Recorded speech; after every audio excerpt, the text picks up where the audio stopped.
നമുക്കൊരു മുട്ടക്കുറുമ ഉണ്ടാക്കാൻ വേണ്ടി ഞാനൊരു പാത്രം ചൂടാക്കാൻ വെച്ച് അതിലേക്ക് എണ്ണ ഒഴിച്ചു കൊടുത്ത് എണ്ണ ചൂടായപ്പോൾ 3-4 വെളുത്തുള്ളിയും ഒരു ചെറിയ കഷ്ണം ഇഞ്ചിയും കൂടി ഇട്ട് കൊടുക്കുന്നുണ്ട്.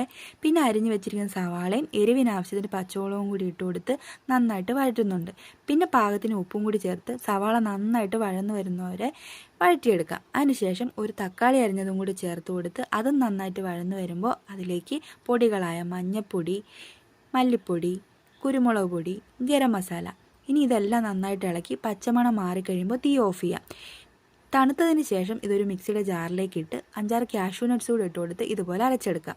ഇനി വീണ്ടും ഒരു പാത്രം ചൂടാക്കാൻ വെച്ചതിന് ശേഷം എണ്ണ ചൂടായപ്പോൾ കടുകിട്ട് പൊട്ടിച്ച് വട്ടത്തിലരിഞ്ഞ ചെറിയുള്ളി കൂടി ഇട്ട് മൂപ്പിച്ച് വറ്റൽമുളകും കറിവേപ്പില ഇട്ട് കൊടുത്തതിന് ശേഷം അരച്ച് വെച്ചിരിക്കുന്ന അരപ്പ് ഇതിലേക്ക് ഒഴിച്ചു കൊടുക്കാം. ഇനി ഇതിലേക്ക് ആവശ്യത്തിന് വെള്ളവും കൂടി ഒഴിച്ചു കൊടുക്കണേ. ഇനി നന്നായിട്ടൊന്ന് തിളച്ച് വരുമ്പോൾ നമുക്ക് പുഴുങ്ങി വെച്ചിരിക്കുന്ന മുട്ട ഇതിലേക്ക് ഇട്ട് കൊടുക്കാം. ഇനി കുറച്ച് മല്ലിയില കൂടി ഇട്ട് കൊടുത്താൽ നമ്മുടെ മുട്ടക്കുറുമ റെഡിയായി കഴിഞ്ഞു.